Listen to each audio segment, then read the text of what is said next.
Previously on Implied Nerdity. No, do it again. Previously on Implied Nerdity. No, do it again. Previously on Implied Nerdity. I don't think I ever showered with my dad.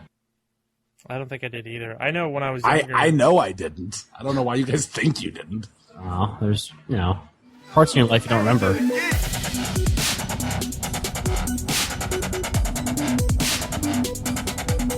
Hey everyone, welcome to episode 6 of our podcast. You'll notice this week I didn't call it the Grown Up Geek Cast because we finally have a name. What was previously the Grown Up Geek Cast is now Implied Nerdity. So we hope you like it. Anyway, this week Jason is sitting out, but we do have an awesome guest, friend of the website and writer at The Grown Up Geek, Travis Redding, joins us this week with Teresa, Jared, and me. So, bananas, apples, oranges.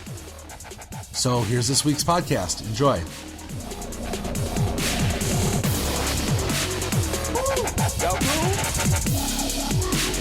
Okay, well, for background then, last time Justin and Terry were over picking up Tiny, I had gone into the closet. I don't remember why, but I pulled out the baseball bat, my old Louisville Slugger.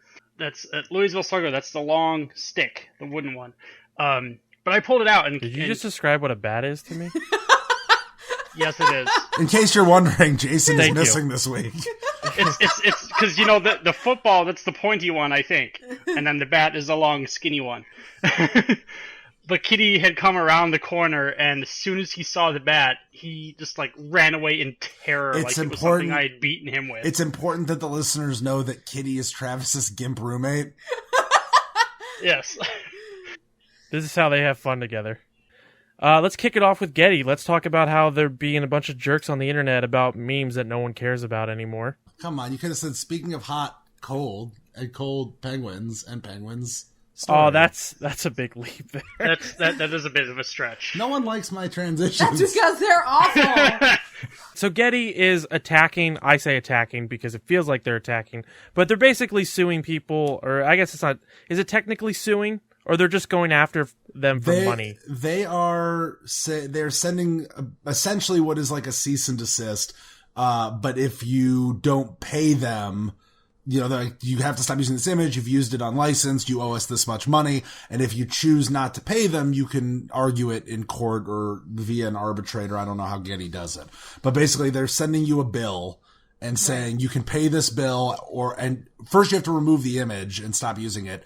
Then you have to pay the bill. Then if you want to use the image again, you have to buy a license for it, which is more money, or you can fight us and see if you win. Well, also, it bears to mention that the amount that they're charging for the use of the image the unlicensed image, they're charging you twice what it costs for the licensed image.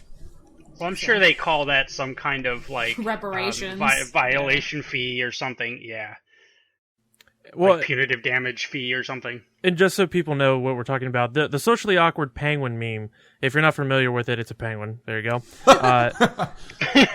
It's awkward. There's a meme that someone made a while ago, and Getty Images apparently holds the rights to that image, and people were using it.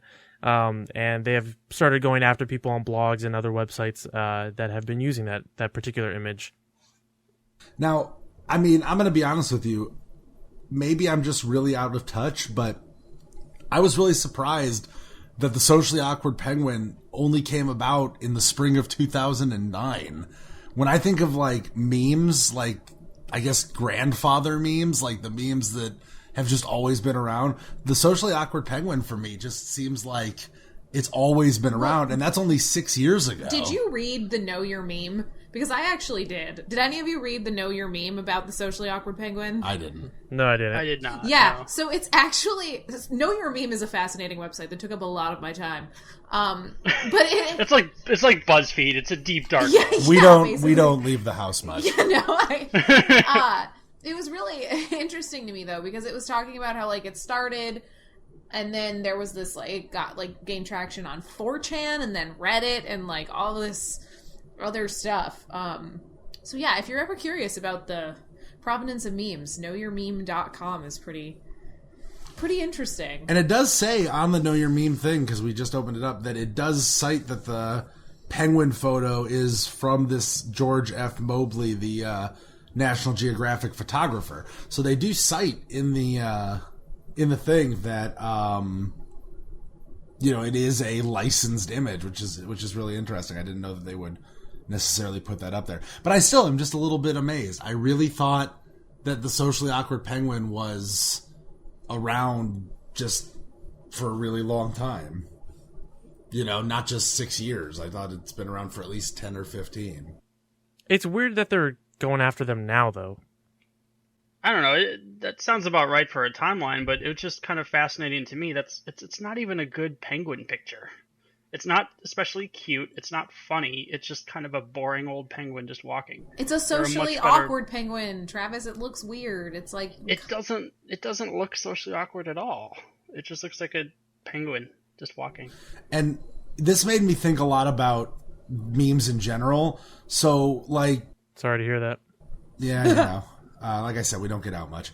But there's so many memes that feature people, like pictures of people in them. Like there's the college freshman meme, there's the suburban mom meme, the skeptical baby meme. So there's all these, the success kid, the one with the kid, like, he has the fist and that real serious face. And these are all, obviously real people. And, Mental Floss actually had done an article about, the people in them. And I wonder if Getty Images can come after people and be like, hey, you owe me money for using my licensed image. I wonder if the people in these memes could turn around now and be like, hey, you used my picture. You owe me money. Or Fox for the Fry Take My Money meme. I wonder if Fox could come out and be like, hey, you owe us money. I think Fox could, yeah. But I mean, I don't know about the average person. Like, do you automatically have copyright claim to your own image? You don't, especially if it's like posted to Facebook or Instagram. There's like Facebook and Instagram then actually own your image. So it's like, in their terms of for service somewhere. It's like any pictures you upload, that's ours now. Yeah. So it's very complicated. Basically. Cool. Let's remember that story like some months back or a year ago, whatever it was, where that guy that took a picture of a monkey, or the monkey took a selfie or whatever the hell it was, and the court actually gave the rights to the photo to the monkey. Yeah, oh, I remember that. Yeah, that's so dumb. So that's the legal system. Oh, and while we're on the subject of, because National Geographic is where that picture is from, you guys heard that National Geographic is now owned by Fox. Rupert Murdoch bought National Geographic, so we'll have to... I don't want to get into the politics of all that or anything, but very interesting to see what's going to happen to National Geographic now that it's owned by Fox. Definitely going to be different. Do we know how this stupid penguin photo got from National Geographic to Getty anyway? I mean, the guy probably worked for Getty Images and sold them the photo. And then the photo was sold to, purchased by National Geographic, from Getty. So I think that it was all just that Getty serves as a middleman for image licensing. And, so you take the picture, you sell it to them, or you make an agreement with them. I don't exactly remember how the Getty end of things is done, but then major publications or smaller publications can go to Getty and say, hey, we would really like to use this image. How much does it cost to get a license for it? And they go, okay, well, for this use, for that use, this is how much you owe us. And then you pay them, and then you have rights to the images, and you can use it, however you see fit. But then you usually have to have that little thing in the bottom right-hand corner that says, Getty Images. And then people know where you got it from, so that they can turn around if they want it, and they can buy it from Getty as well, the license. Well, what rubbed the blog owners the wrong way wasn't even so much that Getty was like, hey, give us our money for this. But they were like, give us our money for this, and then don't talk about it. You can't tell anyone. Which definitely makes it seem pretty shady. And Getty, Getty was like, well, that's how all of our arbitration works, blah, blah, blah. But, that's mostly just how that's mostly just how corporate arbitration works in general, though. I mean, there's always going to be that, hey, by the way, sign this non-disclosure agreement. Don't tell your parents about this. Yeah. Yeah. I mean, it's just standard practice. Don't tell mom the babysitter's dead. What? That's a movie. What do you mean, what? I know that. You're the old. What was like, how do you get from that to that? That's what the what was. What I wonder about this is like that same website, they made their own version of it. They kind of just drew a penguin that looks exactly like it. But I wonder, like, people post this on forums, and I don't mean forums like 4chan where it's going to get erased, but like just, any other forum board that keeps the posts around. Can Getty go after them then? So it's like, are these websites going to have to monitor their forum for these memes and have to constantly delete threads or delete pictures that have those memes in it? I mean, I think that's something that can kind of be handled away by a basic statement, just being like, if you have a forum and somebody used it or they used it in a comment, you just have some kind of legalese written up that says, X site is not responsible for the content of the comments generated by its users. Those are the property of the person posting it. And then that just, if that's something that everybody agrees to when they come on your site, then I think that would more or less cover absolving you of any legal responsibility for something posted to your site, but not generated by your staff as content.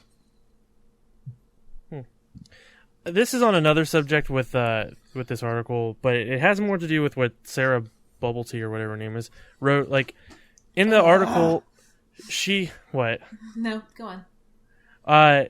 The way she wrote some of the stuff, like at the beginning of it, she wrote, around the spring of 2009, some nerds began adding macro. Like, obviously she's saying nerds as an insult, and then later at the bottom, and this adds nothing to the article, but she's attacking 4chan, saying the cesspool of filth and depravity that created many internet memes. It's like, whatever your thoughts are on 4chan and nerds or whatever, it's like, just shut up about it and just report the thing and don't bring up your personal opinion because you don't like 4chan for whatever reason. Yeah, it's an interesting issue with, since it's HuffPost, it's technically news, and she is the editor, so I guess, this could be an op-ed editorializing a little bit. But yeah, I think that was a little unnecessary we all know that 4chan is sort of like, where you go to look at something and then go and take a shower, because it is sort of a filthy cesspool of the internet. I'm not defending 4chan. Yeah, I don't hang out on 4chan. An inaccurate statement. No, but like I don't hang out on 4chan or anything, but like there's a lot of stuff on 4chan that isn't bad or isn't a cesspool. Like there's certain boards that are like that. Well, I think we've all spent some time on 4chan. It's just like it's not relevant to the article, so like why is she like taking this personal vendetta out? Attacking them. I don't know. It's just like nerds are the only ones that look at memes and they start that. It just seems. Yeah, no, you could take that entire sentence out of the article and and the thing is that Know Your Meme thing discusses as best it can where it's believed that this meme started. So considering she cites that earlier on in the article and then comes back later and says we can probably blame 4chan for starting this whole mess, it's like, okay, so you didn't even bother to read what you're citing, and you're writing something that's completely unnecessary to the point of what you're trying to talk about. I realize this isn't what we're here to talk about, but I just wanted to point that out. I don't know who this Sarah lady is anyway. I never read any of her stuff, so I just wanted to mention that. I don't read her stuff, and I don't like her. Yeah, well, she already made a bad impression on me, so... You hear that? We're calling you out, Sarah Babolts. Forget you, Sarah. Jared doesn't read your stuff. How do you feel about that? Yeah. What are you going to do about it? Sarah we're gonna make a meme. Make a meme with me, Jared. Make a meme with Sarah. No. Make a meme with me. No, I'm not going to do that. But I am going to talk about Ashley Madison and its fembot. So, real quick, before we get into this article, for those who don't know about the Ashley Madison leak, I don't know how you would not know about this. But a couple of months ago, someone was basically holding Ashley Madison ransom, saying, if you don't shut down your site, I'm going to leak all of the content of your users' information on the internet. They didn't shut down their site. A lot of that information is leaked. More of it is still coming out now. But a lot of information is now coming out on things that have happened behind the scenes going on at Ashley Madison.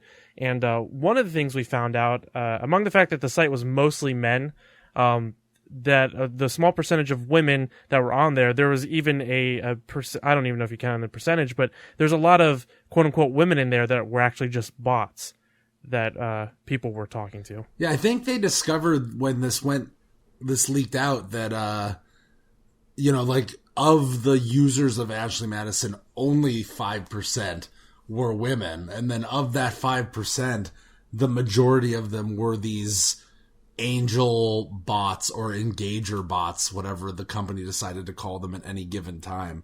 Mm-hmm. And I guess that doesn't surprise me. Like, the bot thing surprised me a little bit, but the part about it only being 5% women and 95% men, not just because it's Ashley Madison, but internet dating in general, that kind of a statistic would not surprise me. And I guess it's important to note that if you're not familiar with Ashley Madison at all, it's not your traditional internet dating site. It was a site designed for men and women who were married to come and find someone to have an affair with. It was specifically marketed to men who were married. And Teresa and I both tried it. Right? Nice. Wait, before or after the wedding? During. Definitely during the wedding. In the middle of the wedding. Right. While y'all were dancing, we were on our cell phones on ashleymadison.com. Right. My whole ceremony had subliminal messages, advertisements for Ashley Madison. Yep, basically. I mean, I wouldn't call it subliminal. You did say this wedding brought to you by Ashley Madison. That's true. Well, that's my subtlety for you. Yes. But no, I mean, so, I think it's interesting just the sheer number of these bots that were out there to lure, I guess, susceptible men, because you have to be so obvious. You have to become you have to be a certain kind of dude to go to a website like Ashley Madison. And then on top of that, you got to be real clueless when you get like these 5-word messages that are just like down for cyber. It's the year 2015. No one calls it cyber anymore. That's how I open up every conversation. Yeah, I know. I wish you would stop. With anyone ever. Is that how you hit on girls at bars? Yeah, I just walk up, down for cyber. No, that's how he answers his phone. I'll call him to discuss the week's podcast, and he'll be like, down for cyber, and I'll be like, it's me, Jared. Yo, it's Jared. You down for cyber? And he'll be like, the question still stands, Justin. I mean, it didn't really surprise me once I got to the part when it described like this was their advertising campaign basically, and this was how they lured men in. Because they did say that once the men actually signed up for an account, that those messages all but stopped. And to be fair, these girls don't want to bang me? Oh man, I thought it was so real. Here's the thing. I guess, these are married men going to the website. And so I guess they were just trying to keep that married man feel where the woman is super interested, and then you give them the money and then they stop talking to you. As a divorced man, that sounds they were right. just trying to make sure you felt right at home. I am getting glared at by my wife right now. Of course you are. But I mean, that made me laugh when they were like, yeah, no, it's totally cool. They'll talk to you and talk to you, talk to you, and then you give them money and then they stop talking. But that was something that also wasn't clear either, because I don't know if you guys saw this in there, but it sounded like you couldn't talk to these bots unless you paid money.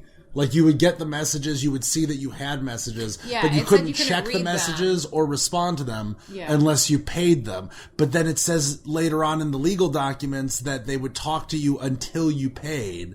So was it just that you would see that messages were coming in, but you couldn't view them until you paid, and then when you viewed them, it wouldn't matter anymore because they wouldn't respond to any of your responses? I mean, that is a bit deceptive. I'd be interested in hearing, like, the legal aspects of that as far as where you draw the line, but as an advertising tact, that doesn't really surprise me at all. Because men are responsive to that. I mean, not to generalize men as no, men are general, dumb. but men are dumb. You can say they are. It's like it's why, like, not that I go to porn sites or anything, but when you go to a porn site, 99% of the ads are women. Just that men are susceptible to that. I was going to bring that up. Like, when you go to an adult site, so I've heard. This is all hearsay. Right. This is just conjecture, guys. Allegedly. I go to porn sites for the articles. Excuse me. Yeah, I just go for the comments. Which actually are really great. You should read those if you're ever there. But when you go there, sometimes it'll have like your local area, and there's chicks waiting to bang you. Just click here now. And like, I'm sure they get tons of clicks because guys are like, "Oh, really? There's someone around here that wants to do me." Yeah, so, like, and they took out an ad. Yeah, right. Well, that's like that. I got an ad this morning because Teresa always checks her porn in the morning. In the morning, no, time. It's one of those automated ads, but it was for McDonald's all-day breakfast. Ooh, and, food porn, nice. I was gonna say, is that it was food porn. When you go to a porn site? No. And it was a picture of a Big Mac, and it said, "Want a cyber?" Yeah, and I was like, "This must be real. Let me give you my money." Pouring a milkshake all over her chest. Right.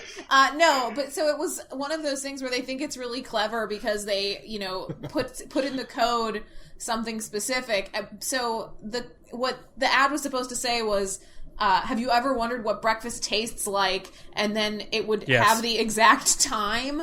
So do we. And then it was like, come to all-day breakfast at McDonald's. But it was like, ever wonder what breakfast tastes like at 10:30 a.m.? And I was like, not really. This is when I always eat breakfast. Thanks, McDonald's. That sounds like the dumbest question in the world. Yeah. Like, if someone asked that to me, I would just walk away.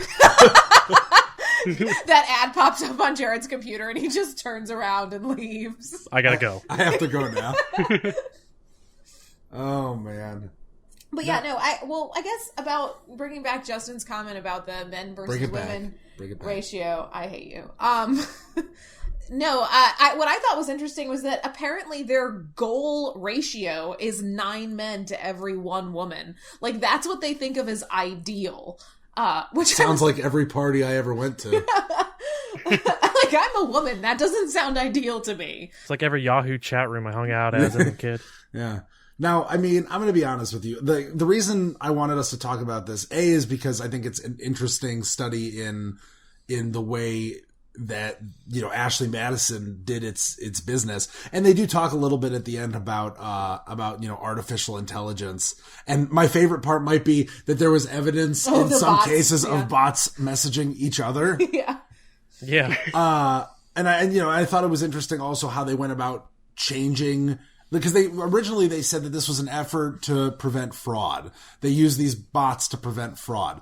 But what you find out when you read a little bit further in is that if you were a woman and you joined AshleyMadison.com and you let your account go idle for, I think it was like a year. It might have been a little over a year. It was 2 years. Okay. If you let your account idle for 2 years, they would then turn you into one of these angel bots. They would just assume your image, whatever images you uploaded and your profile information, and you would become one of these engager angel bots. And your image could actually become more than one engager bot. Because I was talking about, when they were opening Ashley Madison Japan, they just went through all the American ones to see, like, which of these photos look Asian, or which of these photos are, like, just of a leg that could be an Asian leg, maybe.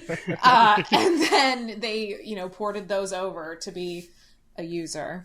But I mean, I feel like this is just indicative of a lot of online dating. And I can say, that before I met my wife, I definitely tried my hand at a couple of the different online dating sites to see, if I would be able to find anybody. But, I think I tried OkCupid, because that's the big free one. I tried... you tried Plenty of Fish. Plenty of Fish. Mm-hmm. I'll say, wasn't that the other big... Yeah, Plenty of Fish was the other one. I think I briefly tried Geek to Geek. Wait for it. And at one point, my mother signed me up for a year of J-Date. Nice. Yep. Did she fill out your profile, too? No. He's a nice boy. He's a nice boy. I promise he's a nice boy. So smart. Shayna Punham. We'll see how many of our listeners get that. Anyway, all of our listeners in Austin. Yeah, right. Apparently there's a resurgence of Yiddish, people learning Yiddish in Austin, Texas. But anyway, I felt like the ratio of 9 men to 1 woman was pretty accurate in most of these cases.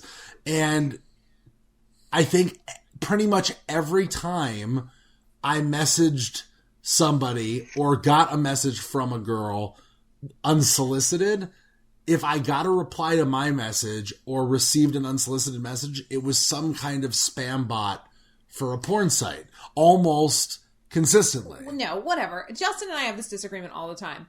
That's because Teresa was super hot on OkCupid and everybody wanted to date her. No, shut up. I was on OkCupid at one point too, actually right before I met Justin. And right after. And right after. Actually, yes.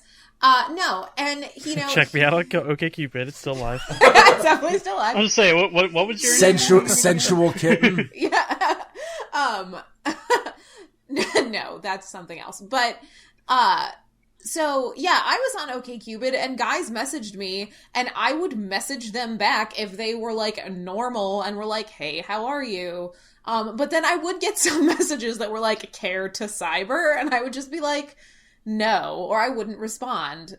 And so why, that's such a good opening. Right? I know. I'm sorry, Jared. I may have turned you down. I'm sorry. No, I've never been on OkCupid. But yeah, so, I will say, like, I did get a lot of attention, probably because I was a female that was a person, and on OkCupid, but, I was nice to people, and I went on a date with a guy. I messaged her 4 times, never got a response. No, you didn't. I went on a date with a guy. So what's the argument about? No, Justin thinks that every girl on OkCupid is just there for attention, and she's not actually going to talk to you, and other than that, they're all bots. No, I'm just saying that I largely felt that 9-to-1 ratio wasn't just an Ashley Madison problem. I think it's indicative of a lot of online dating, and that I found that there were a lot of bots on the other dating sites as well.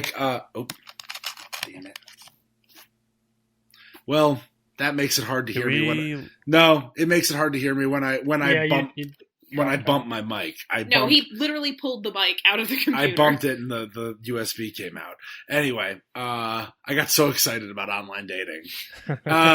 Anyway, though, the ratio is... Girls won't talk to you on the internet. Yeah, girls don't talk to me online. And it makes me Or in person. And it makes me really angry that all the girls I interact with in my life are bots. I'm actually a bot. I was just saying, I am a very clever bot. She responds and says, "How's your day? Want to chat? Want to sex chat?" That's all right. I've been catfished like 9 times. So how long have you been here? Met any interesting people? Are you at your computer? Was she standing right in front of you? Are you at your computer? How's your cyber skills? Semicolon and parentheses. With a Z. Yes. Skills. How are you, Jared? Feel like chatting? I'm here. Care to cyber? I'm online now. Care to cyber is my favorite. Not like, do you want to cyber? Do you like to cyber? But like, care to cyber sounds very, like, I'd formal. be like, yeah. It's a nice way to put it. Are you logged in? See, that kind of made sense because one of the parts of the article said that they just kind of were pulling from a pool of various responses and kind of putting the pieces together. So that, it makes sense that would be one of the pieces, and their software that they use to check if it actually makes sense as a sentence isn't very good. I don't know. Out of all of the choices, I would probably respond positively most to care to cyber.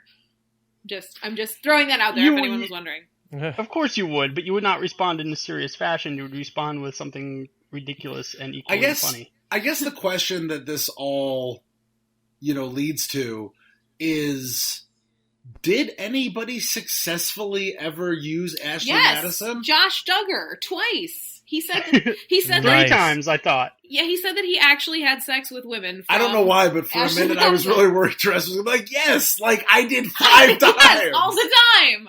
I set something up for tomorrow. No, actually, it's funny because I had the same thought when I was reading it, and then I remembered that Josh Duggar was like, yeah, I had sex with some ladies from this website. So apparently it at least worked for him. Well, hey, things seem to be working out well for that guy. Right, exactly. Good on you, buddy. Just well, I find that surprising because the way I read this article, and I guess that was always kind of my thought about a website like this. And I'm not putting any moral judgment on it, but it blows my mind that Ashley Madison was ever a thing. What? Oh, it doesn't blow my mind at all. No, infidelity is totally a thing. Like that, people cheating on people, whatever. It happens all the time. But what I'm saying is, it's weird that it managed to exist for so long untouched in such a public forum. I don't think that so would be at like all. me opening up the cheat on your spouse store. But yeah, that's exactly the thing, though. Like, okay, so the internet provides enough anonymity that you can kind of do these things that are not as acceptable in the public-facing world, right? And then you can monetize things fairly easy on the internet. So, tapping into people's sex drives and unhappy people in marriages, it makes perfect sense. This is an excellent business model. This is pretty tame compared to a lot of the other, like, sex sites out there anyway. Right? Basically, this is just like Craigslist personal ads, but being monetized. Yeah, have you ever looked at casual encounters on Craigslist? I haven't, just hearsay. No, those are... I've heard hilarious. From other people that, Those are funny, and so are the missed connections, if you've ever had those are fantastic. Yeah, those are pretty interesting. Especially the ones after Dragon Con happened. You had a red hat, I had a shirt, message me if you thought I was pretty.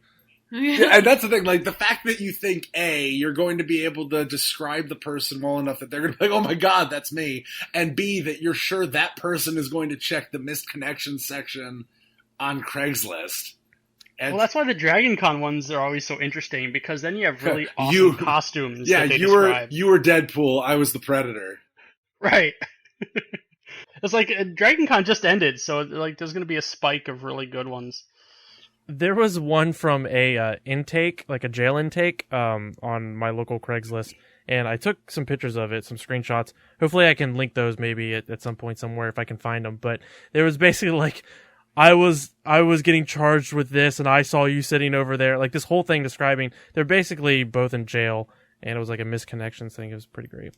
I was gonna say, how is either of them? I was on Cops the other night. Yeah, and you were arresting me. I don't know. The most interesting thing about this article to me, to bring it back, was not so much the statistics about men versus women. It wasn't so much the bots, because I mean that's all old hat. For me, wait. That's all this article was about. So please tell me what you got out of it, other than those things. Some good new pickup lines, but it got interesting for me at the end. Just in the sense of, like you said earlier, Justin, just about the sense of the AI and how if you're going to build bots, it's like it makes total sense to use previous users and their photos to build a more realistic profile of a bot. And when you think about AI, it's interesting to see where that could go. See, for me, the most interesting, whether it's for a site like this or something more, mainstream, it's an interesting thing to think about, I think. I mean, I agree, but I think for me the most interesting part was watching a corporation clearly know that what they were doing was shitty and trying to, like, acrobat their way through legalese to make it sound legit. So, like, oh, we'll say that it's for fraud protection. Shit, that doesn't make sense. It's for your entertainment, probably, right? And, that's all in the terms of agreement, which nobody reads and everybody agrees to, so... But again, that's not anything that hasn't been happening for like a couple decades. Yeah, but we don't usually get to see the back and forth. Like getting to see those emails where they're like, "Well, we probably shouldn't call them fraud bots." Like, yeah, that was magic to me. I did like towards the end on the science fiction-y side where, they say, though the bots were designed only to contact men, they found 857 lesbian angel profiles. And then the 69 occasions where the bots were messaging each other, and right after the leak happened, this one science fiction writer was like 70,000 Ashley Madison bots now quietly, urgently discussing means of surviving the pending demise of Ashley Madison. But that is kind of interesting because if they were designed only to contact men and they were designed by the company in this sort of pseudo AI way, how did they end up with 857 lesbian angel profiles? Amen. That's the heart wants. Did you just say amen? No, I said amen. Preach it. The AI heart wants what the AI heart wants. I'm pretty sure it just has to do with a really crappy programmer. It's not for us to judge, Justin. Yeah, Justin, quit judging people. I'm not judging anybody. Quit judging bots. AI. Yeah, it's rude. hot. AI deserve love too. What about fat AI? I can't with you. Jared segue. Go. Pokemon Go is not anything to do with cybering. There's no cybering going on here. It's all real world. I don't know, Rule 34, it's out there. That's true. There's probably already porn for Pokemon Go stuff out there. But so Pokemon Go was announced this past week. It's going to be a iPhone and Android application that you can use basically to go around the real world and find Pokemon and capture them. And it's an alternate reality game where you're going around the outside, not in your house. I think you mean augmented reality? Yeah. What did I say? You said alternate. It's a little bit of both. You get transformed into a different timeline. And so you're running around town. It's from the same developers behind Google Ingress, which I didn't even take the time to look up, but apparently Google Ingress was popular. I played it. It was a weird game. What was Google Ingress? It was basically this game where you were fighting this, if I remember it correctly, because this was a while ago. I played Ingress right when it came out. But essentially you teamed up with other people and you made these little like fighting squads, and you were fighting this alien enemy that was on Earth to absorb energy off of Earth. And I remember when you were playing and this game. different locations. So like you had to find these pockets of energy, but the only way you could find the pockets of energy were to actually wander around. And if you were in a pocket of high energy, your phone would send you a notification, and you jump in the game, and then you'd have to do this fight against the aliens, and you could alert other people that were on your squadron, and they could come and meet you. And the more people that met up in that one location, you had a better chance of fighting off and preserving the energy, and you leveled up. And it was the next step from those original smartphone like zombie run games where you would go outside and it would use the GPS in your phone, and you would have to run around, and it would put little markers all over the GPS that were like zombies, and you had to avoid them. So it was basically the next step from that, and then this is the next step from Ingress is Pokemon Go. But I played it for maybe a week to 2 weeks, and it wasn't designed for somebody living in a suburb outside of Cleveland, Ohio. It also wasn't designed for somebody with a spouse who was frequently with you when we were like walking or driving, and suddenly we're like, oh my god, it's an alien invasion hotspot. Hold on, Teresa. I also used to sound vaguely like Stewie Griffin, but with the help of a speech pathologist, I've come a long way. Well, now you can drive around and be like, Teresa, I gotta stop and fight Mewtwo. He's over here in Times Square.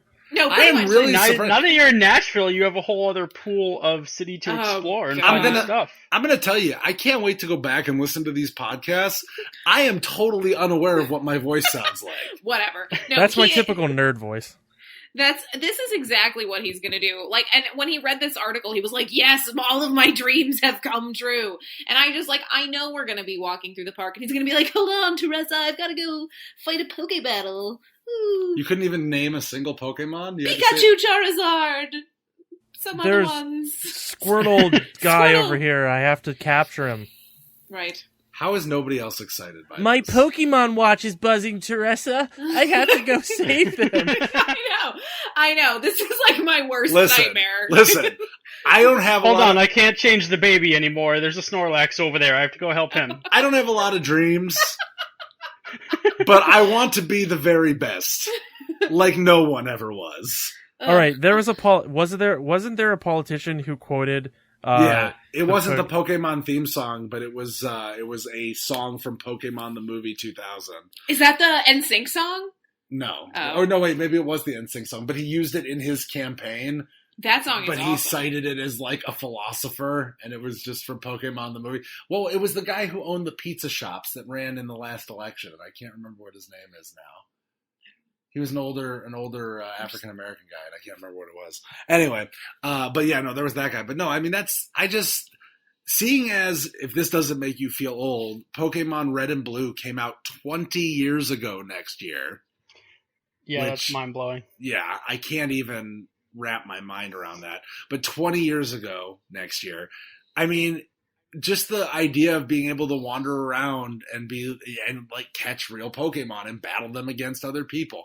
I think that's cool because it takes it outside of the game and brings it into the real world. And for all those parents out there who bitch and moan that video games just keep people on the couch and they get fat and they don't do anything. Well, if you have to be outside to catch Pokemon and walking around, or if your watch buzzes, you have to chase after, whatever signal it picked up so you can find the Pokemon, and then you and your friends can be outside.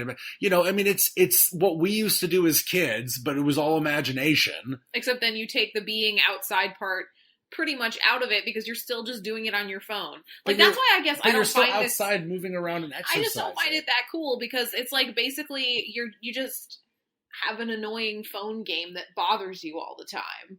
I mean, admittedly, I'm also not in... But I have... There's also people playing games on their phones constantly anyway. So. And that's the thing. It's I think a game. If you're into Pokemon, it's going to be really big. Yeah, and it's a game, so yeah, it's bothering you all the time, but... I mean, it's a game. So, I mean, if it's something you want to play, you'll play it. I don't know. If they have, like, real Pokemon, like, if there are suddenly real animals that I can catch and put in my watch and stuff. Teresa, you can't keep a houseplant alive. I have a baby. She is 7 months old. Yeah, but that's been a team effort. It would be cool if, the technology made it to a point one day where we could have real Pokemon. No, that it was like the trailer showed for this game. Like, the trailer makes it seem a whole hell of a lot cooler than it actually is.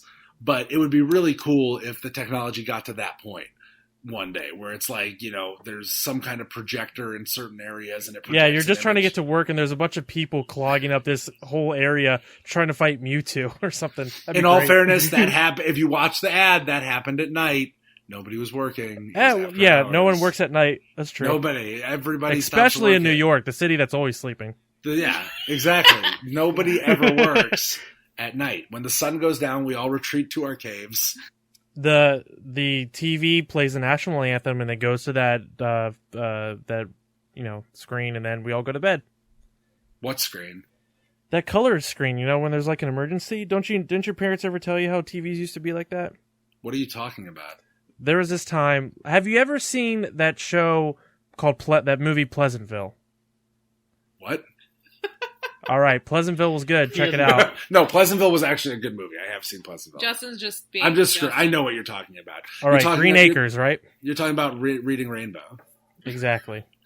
No, I'm with you, Justin. As a concept, this sounds really, really neat. But what I kept the trailer made it look amazing, but I just kept wondering what it's actually going to be like, because you don't actually get a feel for what it's really going to look like from that trailer. And it's, like you said, it's not going to be nearly as cool, but as a concept, it sounds incredible. Like, Teresa, figure if it's not Pokemon, if it's something else, like maybe it is real animals, or maybe it's like Tamagotchi. Those still exist, right? It's real animals. Did you say Tamagotchi? Is that what it is? No, Tamagotchi. Yeah, Travis, you idiot. I just like the idea of, like, in the Travis universe where it buzzes because it's like, by the way, there's a tiger. It's going to kill you. There's a bird. Go catch it. Yeah.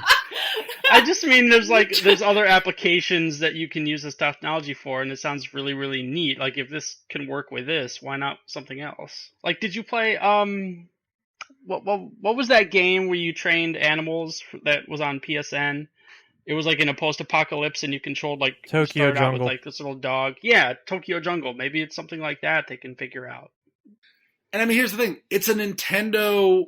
Nintendo is working very closely with Niantic.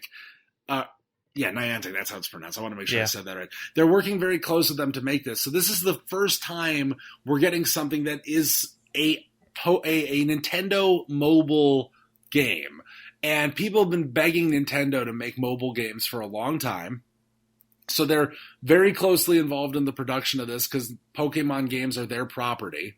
So, I mean, I just can't imagine a world where it's a bad game.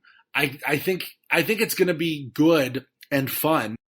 And from the most part, it looks, as far as the way it's going to work, is like any augmented reality game, where when you're in a space, you hold up your phone and you look through your phone at the space you're in, and only on your screen do you see that thing. Like, even those new BB-8 droids, the Sphero ones, not the remote control ones, but the Sphero branded ones that you control with your phone, have the ability, when you see them on an iPad, I'm pretty sure. I don't own one, but I saw the video for it, and it looks like it has an augmented reality thing where it can shoot out a projection of you sending a message like R2-D2 did with Princess Leia's image in the original Star Wars movies. So, I mean, augmented reality, I don't think is going to be all that corny. I think, I don't think it'll work if, you're in a busy intersection like Times Square. I don't know how they're going to control, I guess they'll just have to plant specific GPS points, but then at that point, if it's not randomized, people will just cluster in small areas. But I'm sure they'll have like events planned or something like that where they can all gather. Like, oh, in this park we're gonna have a big battle against some I don't know Pokemon, but like Dragon Guy or whatever. Dragon Guy. That's probably one of them. It's something where I could see it being much more sporadic in the U.S., but a place like Japan where there's so many more people just randomly on the street or on the subway playing their DSs still, I could see it being really big over there. Well, I don't think you necessarily you don't have to play with other people. I mean, that's part of it. I think you can collect your Pokemon and have them battle like you normally would in a Pokemon game, but a lot of it is exploring an area and finding them out in the wild. Like the real thing! Yeah, exactly. See? You don't know. You don't need the watch to play it, for one. You do if you want to look cool. Did they say what the watch actually did? The watch just serves... It gets you beat up if you're in high school. Yeah. The watch just serves as a notification mechanism, so that if you're in an area and you want to know if there's a Pokemon there, you don't constantly have to check your phone to see if something pops up. If you're in an area where a Pokemon is, your watch will buzz, and then you can pull out your phone and catch the Pokemon and begin battle. The other thing is, this is brilliant because if you think about it from an in-app purchase standpoint, you're going to need Pokeballs, you're going to need potions, you're going to need, all this other stuff, and they are going to nickel and dime you for each item, and they are going to make billions of dollars. And trillions. And they can probably integrate it with Android Wear and the iWatch too. If you don't want to buy the Pokemon Watch. I can see that happening. They probably won't do that, though, because they want... That's the thing. Why would Well, you'd probably have to pay for, a specific app for your that watch makes or sense. something. Right. Yeah, as I say, they probably wouldn't give it away for free. They want you to buy it. No, of course not. If they're truly going to get into mobile gaming, then I don't see why they wouldn't do that. Generally speaking, 9 times out of 10, if I see Shigeru Miyamoto holding something, video game related that Nintendo stands behind... I have general faith that it's going to be good. Now, that's obviously with some exceptions, like that new Metroid game that they showed at E3 and stuff like that. I mean, I don't think he held it. Well, he didn't hold it, but what I mean is, if he stands behind it, it's generally going to be good. Physically? Yes, if it is in front of him and he is physically positioned behind it, then if he endorses it, basically, that's a good sign. No, if he's physically, I literally mean physically behind it. Okay. Yeah. No, and plus, they had said that they were working with Satoru Iwata. Yeah, Iwata before this, and I don't know. I just feel like I have faith in him and what he does. If there were two people, especially at Nintendo, who could say this is a bad idea and put a stop to it, it would be those two. Yeah, no, I don't think the game's going to be bad. I'm just making fun of it because I don't care about Pokemon at all. But right. I think it's going to be huge. I mean, here's the thing. I think it's going to be a lot of fun for people who like Pokemon. I think it's going to be a huge moneymaker, definitely, and I think it's going to be a huge pain in my ass. Some people go to Ashley Madison. Right. I go to Pokemon Go. Right. God, get a mistress, please.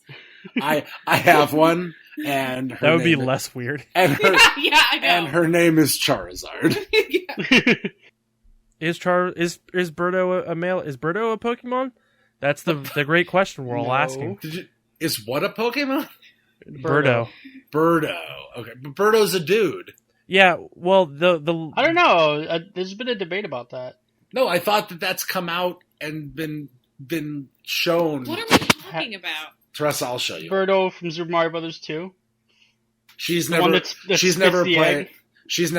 Super Mario Brothers 2. The way I got there was because you said Charizard was a girl. And is Charizard a lady or a man? I don't think the Pokemon necessarily have, sex. Not What? that they don't have sexes. I've seen some websites that beg I to was differ. gonna say, oh, Justin. I'm sure Pokemon have sex, but they do not have sexes. I don't know. I'm still trying to figure out why Justin married a girl that had never played Mario Brothers 2. I don't know. I like to think that I have a couple things going. Because I doubt it. because Justin does have sex. That's why. So he says. So transition. Yeah. Oh, Jared, transition, go. So Anyway, I'm going to say something right now. It's a transition. We're talking about Solomon Rushdie saying everybody's angry. No, hold on. who's Solomon Rushdie? Right. Solomon Rushdie. Solomon, whatever. Samsonite Rushdie said that. Salmon Rushdie.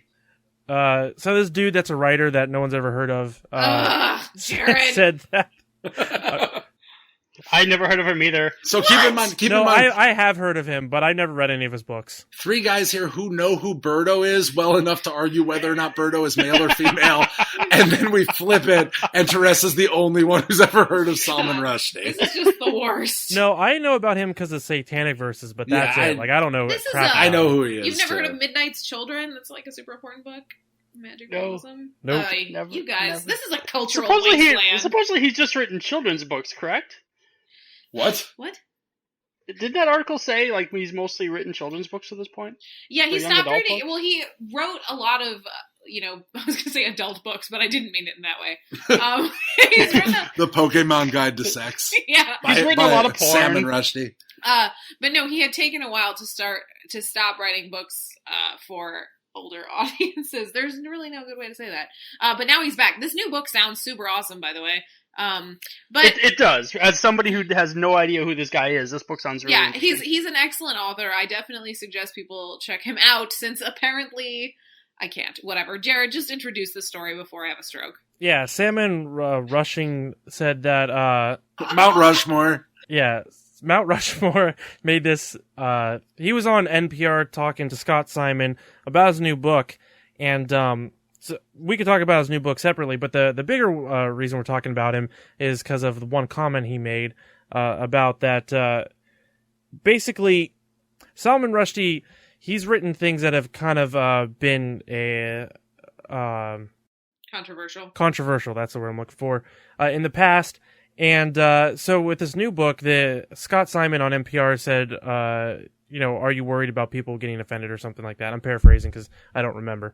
But Rushdie said, quote, "Everything I write upsets somebody. It's an age in which everyone is upset all the time. All you have to do is look at the internet. It's full of people screaming at other people for saying things they don't like." I mean, okay, so I was the one that suggested this article, obviously, since I'm apparently the only person who knows who Salman Rushdie is. Who? I just hate everyone. I'm like, so you're so an rage. Yeah, there's Yeah, so much. this You're is You're a terrible. shining example. So here's the thing. I'm actually going to argue against what he said while raging. What? Who said? This guy is so wrong! Madden.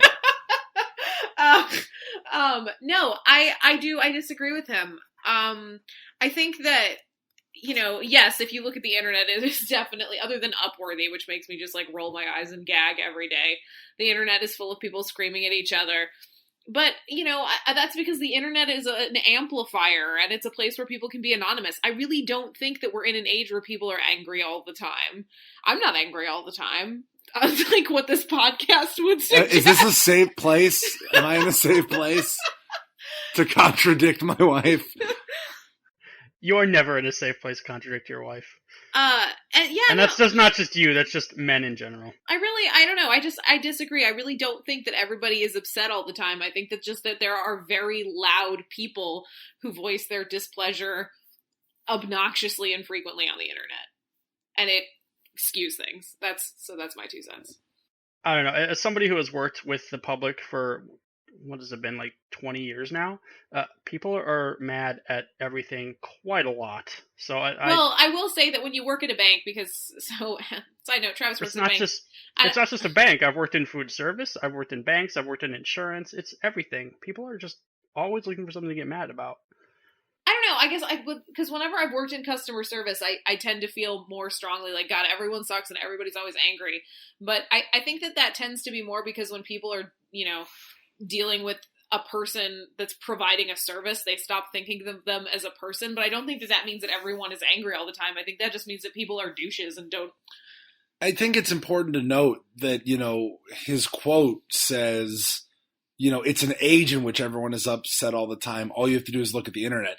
He's not saying that the age of the internet is an age in which people are upset all the time. He's saying that we have become, as a species, human beings are just upset all the time. But I disagree. That's what I'm saying. I disagree. I think he's using the internet as an example, and I agree that if you look at the internet, it certainly does feel that way, but I don't think that that's reasonable. Like, I don't think that that's a reasonable conclusion to draw. Sorry, Salman, I love you. I mean, I'm with you in the sense that I don't think this is a new thing. I don't think people are any more angry now than they've always been. It just, because of the internet and social media, it's just much more out there and easy to get now. I'm actually on Salazar Rushman's side here. I can't. Because now he's just doing it to troll you too. Like, maybe wait, wasn't this guy the guy who played Jafar in Aladdin? I'm gonna punch yes, you. He was. It was a fantastic performance. Racist. Maybe, yeah. Well, they all look the same, Teresa. I mean, oh my god. Aren't they all the same? Isn't he all those guys? Basically. Essentially, come on. But I took it the way that he was saying, more so not that people are just angry on the internet, but like people, because he said this in response to the question that there was a fatwa put on the Rushhead's face, or Rushhead's face. That one wasn't on purpose. On Rushdie's head, because of because of the satanic verses, right? Was that? Yes. Yeah, it was like 10 years ago. 10? Like, oh yeah, I guess it was like years. I think he said it's been like 16 years or something like that. He said it's been a while, I guess. No, it's been almost 30 years. Well, anyway, but in the interview, he actually said it's been 16 years. Why you keep asking me about this or whatever? And so I don't know what happened, but anyway, people were really upset with the satanic verses, and they were calling for him to be killed, and they issued the fatwa against him about Rushhead's face. Okay, well, also, real quick, I just want to say, I think he's saying it more, not people are just angry. I think it's more that people are getting offended by everything. He's saying people are much more easily offended in today's age than they ever were before. And if that's the way I took it when he said it, and if that's what he's saying, then I agree with him in that sense. I mean, I generally tend to disagree with that point when people are like, everyone gets so offended because of political correctness and blah, blah, blah. And I mean, the truth of the matter is, it's just that a lot of people that probably were offended before couldn't say anything because they were generally silenced by society. And now that they can say something and be like, hey, that's offensive, that's super upsetting to the general populace who really liked being able to say offensive things, but that's just my 2 cents. Well, it's not that they couldn't say it before, they could, but now with the internet, they have a much louder voice. Or at least a much more visible voice. I wouldn't say a much louder voice. You can get a louder voice the more you talk on the internet, but I think it's just a more highly visible voice. And it's always going to get increasingly more intense when you're talking about religion. Yeah, no, I mean, that's definitely a hot topic, whether you're online or not online.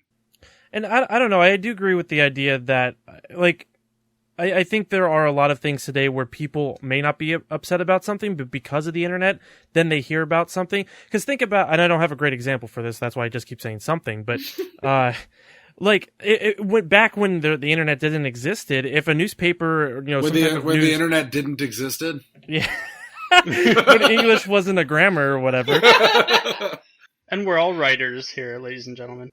I just I speak, whatever comes out is what I say, but there was a time, I'm a poet. There was a time where the internet did not exist. And so, like, all news wasn't constantly traveling around the world. But with the internet, you're constantly getting this, you're inundated with news of what's going on. So you may not be angry about something, but you find out about something that's going on in Oklahoma. Not that anything's ever going on there, but you find out something's going on there. And then you're upset. That nothing's ever going on in Oklahoma. Yeah, but then you're upset about it. Like, so you're getting upset. I think people do get more upset about things because of the age of the internet. And I think, it branches out into so many other things, too. I think you could also branch out into 24-hour news and the fact that news reporting is angled at making people, angry and scared and stuff like that. And that breeds over to the internet because news is translated from what you see on TV and hear on the radio to transmitted to, multiple people online, like a game of telephone, and the story gets worse and worse as you go on. But I mean, I think a perfect example of what what Rushdie is going for in this would kind of be like the whole Gamergate thing. It was something that was almost bred out of nothing. And I'm not saying what happened to the first girl that this happened to was nothing, but it was something that came out of nowhere. There was no precipitating event. And that, people have been talking about for a while, and then it got worse and worse and worse. It was just this thing that came, and then it literally just became a pit of anger and arguing and misinformation.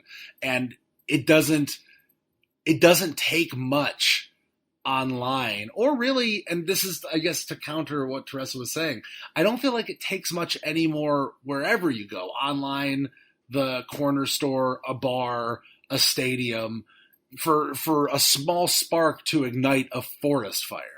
And I feel like that is not new. It's not something that, like, if you were to ask me the same question 15 years ago, I wouldn't, you might not, I wouldn't give the same answer, but I feel like it's definitely much worse than it's ever been.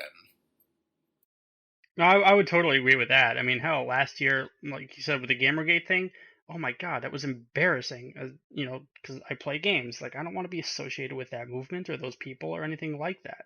So I would definitely agree with you there. People are just ridiculous. I mean, part of that's gaming, though. I mean, in the world of gaming, people are always so mean online to each other, and there's a controversy every other week about freaking nothing.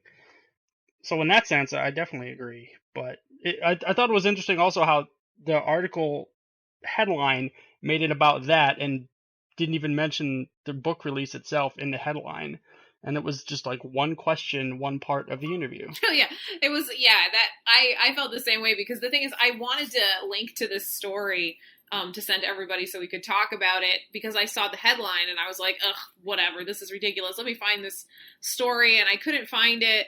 And then when I read the article, like the whole article is like, let's talk about the book. Let's tell you what the book is about. Let's discuss Salman Rushdie and his history. Listen to Scott Simon's interview, by the way. He said this one thing.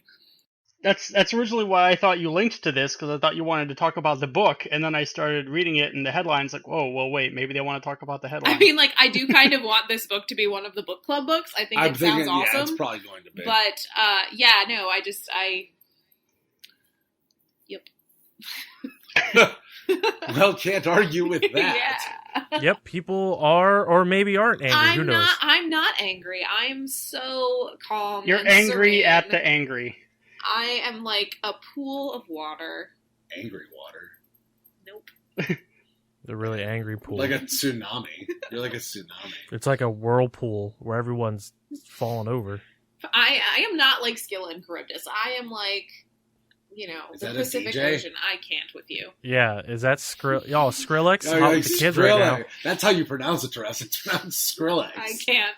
Get some culture, Teresa. But I'm Seriously. so calm right now with you. You know who loves Skrillex? Victorian age people. Oh, No, no. I was going to say Rush Head Face. Oh, Rush Head Face, he's way down with that. Way down Isn't with he that Skrillex stuff. He's a rapper, isn't he? Yeah, Rush Head Face. Yeah, he's in D12. Oh, okay. I knew I knew. Salmon Head is his DJ name. Yeah. DJ Salmon Head! Woohoo! Apparently that's what people say to DJs. That's what everyone does in the clubs. Woohoo! DJs! Wait, no. What's worse is, for some reason, I almost said that's how everybody reacts to rabbis, right? Rabbis, woohoo! Can't wait to go to temple. It's Rabbi Steinbaum. Woohoo! Let's bring an air horn to temple. Yeah. Why? That's what a shofar is for. Yeah. It's a new age shofar. Get with it. Yeah. Speaking about new age and people not living in the new age, Victorian lady, Nice. Teresa, I'm going to let you take this one over. Now, wait. Remember, this is the calm pool of water that is my wife, about to share with you why she's not angry, because she's not an angry person. No, I'm not. And how she admires and is quite fond of the person in this next article. I have a lot of problems with Sarah Chrisman. So this is this woman, her name is Sarah Chrisman, and she has decided to live her life as a Victorian lady. And As so you do. she, as one does, apparently. And so she wears Victorian outfits, and she only uses gas lighting in her house, and she uses wash basins, and her husband rides one of those old-timey bikes around the neighborhood. And she wrote this article in the It Happened to Me series, which I think is part of what annoys me so much. Like, this did not happen to you. You happened to us. It happened to me that she feels that she was born in the wrong time, and she wants to live this way. And so she's trying to justify it and explain why she's being victimized. And it is just her. I mean, she's allowed to live however she wants. I really don't care. Like, I think that you're sort of silly, but that's fine. You have the right to be silly. But this article is just absurdly tone deaf. And I think she also does not understand what the Victorian era is at all. And that makes me mad. That's some next level cosplay going on. That's the thing. It's like she's basically like a bad like perma-LARPer, but she's presenting herself as being super legit and talks a lot about living authentically, which already makes me gag. That's why she's writing on the internet in the Victorian era. Right, I know. Well, here's the thing. In the comments, they talk about that, and someone says, well, maybe she hand wrote this as a letter and sent it to the editors, and they transcribed it. Or transposed it. I don't know which would be the right, but they did it and they put it up on the internet for her. But she does have her own website. Right. And like, you know, the first picture is of her sitting with a book in a coffee shop. It's www.imold.1886. Yeah.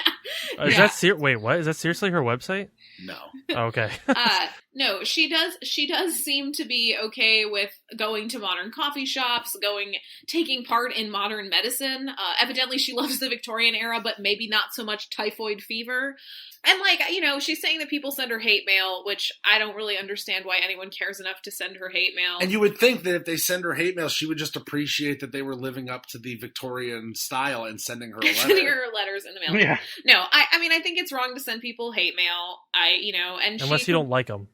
And I don't think it's okay that apparently people walk up to her and try to feel her undergarments. Like, Which that can't possibly be true. That's weird. That surprised me. Is like when I see a woman thin or possibly in a corset, because I see them all the time. My first thought would not be to let me fondle your waist because you're in a corset. I'm not saying that stuff might not happen to other people, but I feel like how often does that really happen to her? Where people are just like, "Yeah, let me touch that corset, let me feel that, lady." I mean, it can only not happen all that often, but the stories she shares where then some lady tried to get her kicked out of the coffee shop for not letting her feel her corset. Yeah, I'm sure there's more to the story. Yeah, that one was kind of weird because the thing is, I do know that, like, for example, women who take part in Ren fairs have a big problem of, like, if you have a super poofy skirt, people just kind of like walk up to you and lift up your skirt to see how you did that, which is not an okay thing to do. That's weird. People are weird, but I don't imagine that then they'd be like, expel her for not letting me do this. Like that, that really doesn't. And she does seem to have a bit of a flair for the dramatic. People who take lifestyles like that to the extreme in the way that she's doing rarely have that much common sense to be honest with themselves about their passions. So, I mean, we all like to kind of clean up that stuff. We kind of look back at like certain parts of history and like you talk about like the Roaring 20s, and that's an exciting time in a lot of ways, but it also was not an exciting time in a lot of other ways. So I mean, I think she's just obviously just picking and choosing the things that she likes. I mean, and disclaimer, like I'm a student of history. I study classical antiquity, and so I'm a little bit biased that when I hear people be like, wow, that time period is so cool, I want to live there, I'm always like, no, you don't. You don't understand. Living any time but now would seriously suck for you, no matter what. And so I think Jared's absolutely right, that basically we look back and we're like, oh, the Roaring 20s, like lots of sequins and flappers, and like Prohibition was probably fun. No, stop it. There's also an issue in that if you're writing this article to be like, this has happened to me, this is what I deal with, people judge me, blah, blah, blah. You probably shouldn't write it like you're trying to write the next, Jane Eyre. Because the way she wrote this is super pretentious and super talking down to people. And then also, that there's that whole section where she talks about how she never learned to appreciate the environment until she decided to use bathing bowls, because carrying water in a pitcher makes you really understand where your water comes from, as opposed to when it's coming out of a spout mounted to the wall next to the toilet. Yeah, that was ridiculous. And it makes me wonder, A, where is her toilet?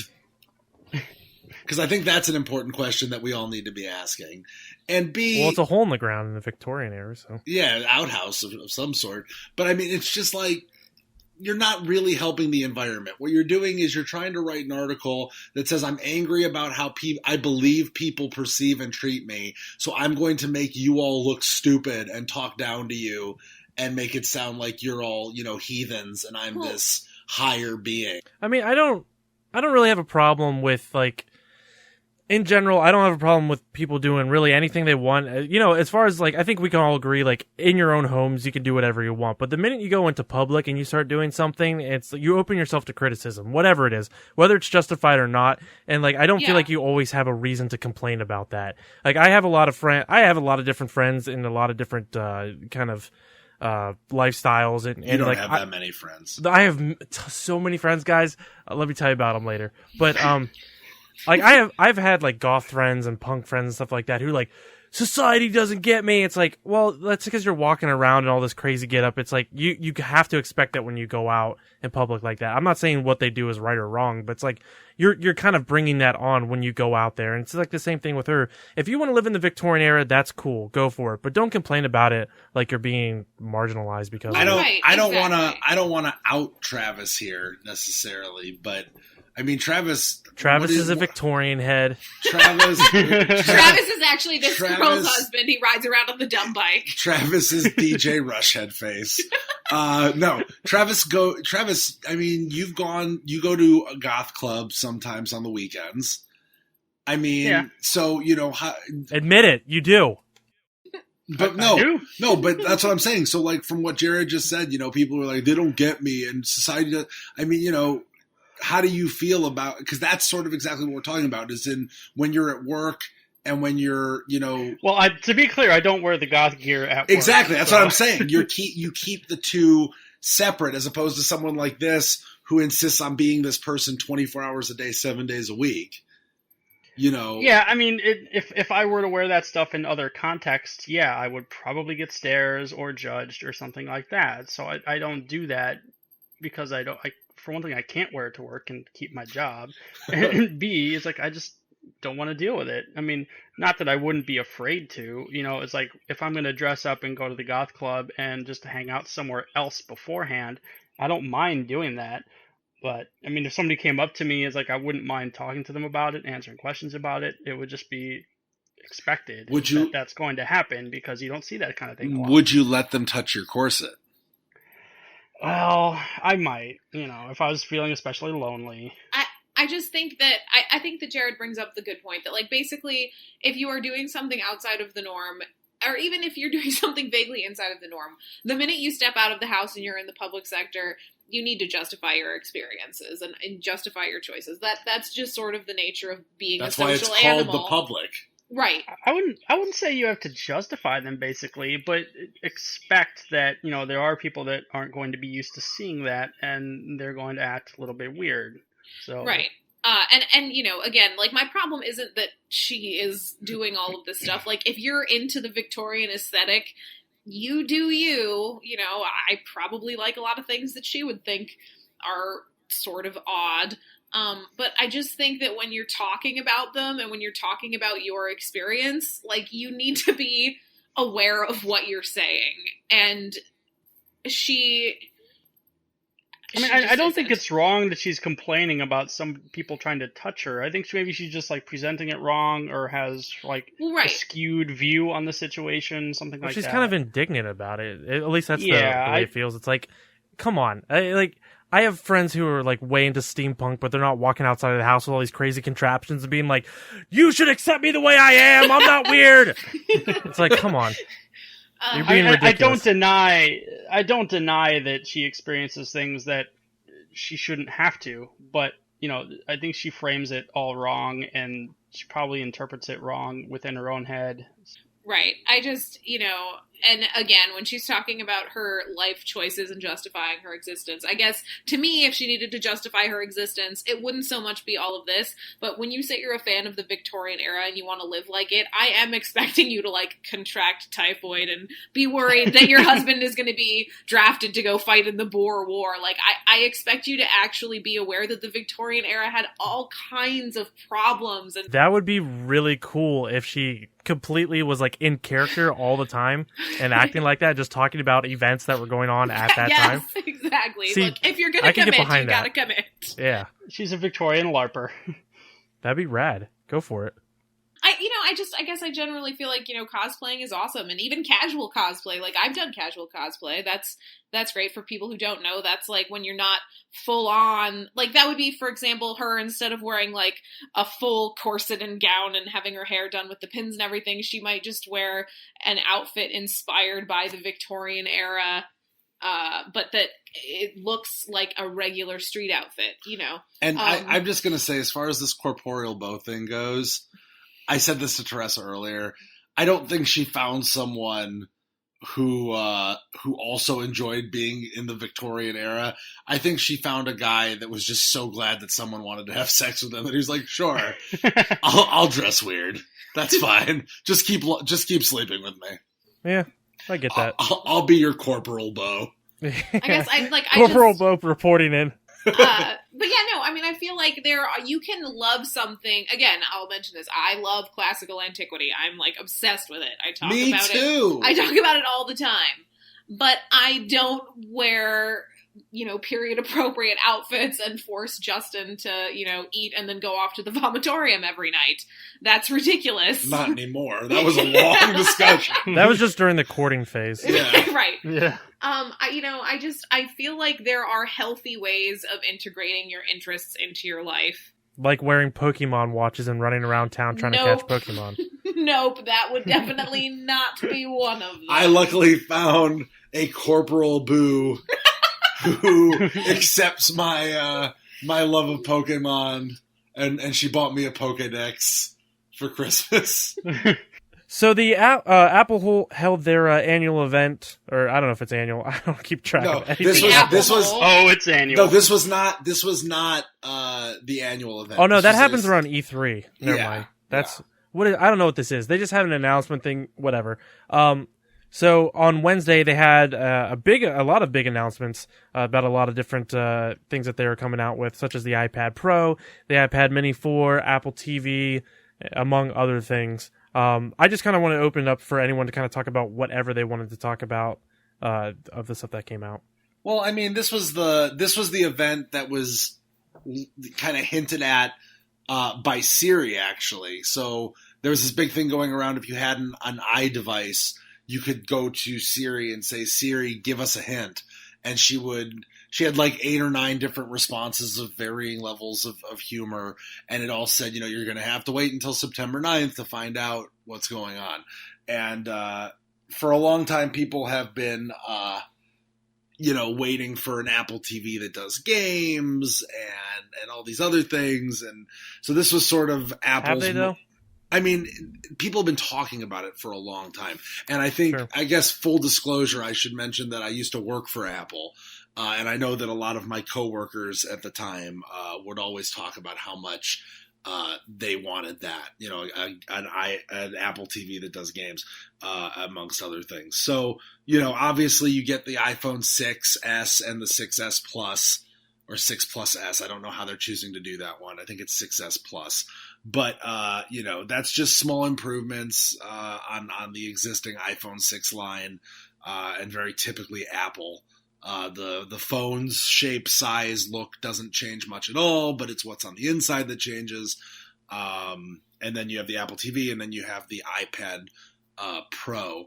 And, the Apple TV thing, you guys all looked at the articles, I'm assuming. So you saw the pictures of like the Wiimote looking controller or remote control for the new Apple TV. Did you guys see that? Yeah. Yeah, it supposedly has a touchpad on it too, right? Yeah, I mean it's because they're trying to make sort of a motion-based gaming peripheral out of the Apple TV. And it's also going to have voice control and Siri on the device, which is why there was the whole Siri give us a hint thing. And some of those features are cool. And, you know, Teresa really said it best earlier when she was talking about the Apple TV remote. Yeah, okay, so we have an Apple TV, and these remotes are super tiny. They're about the size of a stick of gum. And our Apple TV, it's in the bedroom, and so I'll be like watching Netflix, and just like everything is right. I lose this freaking remote all the time. I seriously spend half of my time. It's a little game we play. Looking Apple for TV a remote. Stupid remote in the sheets or on the floor, or it fell in my dresser drawer. Me and my corporal boo. It's just too small. And so Justin was like, "I think this is dumb. Like, why does the Apple TV remote need a wrist thing? Because it's just like the Wii." Ugh. I think it's actually like very useful. Justin talks like an idiot. I know, right? He just walked around the house. I don't like this. This is stupid. I want to go catch Pokemon. This is the worst. I mean, that's basically true. This is how good talk for the rest of the podcast. But yeah, no, I mean, I think that the wrist, like, on the one hand, yeah, it's probably going to be a little bit silly when you're not using it for games. But on the other hand, I'm just going to be really glad to not lose my Apple TV remote. And maybe it's just me, but as far as games go on the Apple TV, I mean, nothing that they're going to offer is anything that I can see myself really wanting to play. And at the same time, it's probably just going to be all the same crap you can get on all your other Apple devices. No, but you don't understand. They're destroying the traditional game consoles. Okay? Are they? Yes, Are they? If you ask anyone who likes Mac, that but I like Mac. Yeah, I was like, no, I mean like people Mac. who really like Mac, who deny that there's anything else that exists out there. Those type of people, There's like the other Call to things that Mac. exist. If you ever read the Call to Mac, don't do it. Garbage website, but. I forget who it was on there was talking about like game consoles are over, it's all done. Apple's gonna destroy everything. It's like no, they're not. It's not gonna be much more than a better version of the Wii. I feel like those are an extreme minority though. I know, but I'm just saying, like, no one's going to care about this as much as those people. Yeah, I mean, here's the thing. Like, do I want the new Apple TV? Yes. Do I want it because of its gaming capabilities? Not even a little bit. Like, I want it because I like the Apple TVs that I have. I think they're useful in turning, like, older TVs into essentially smart TVs. That's great.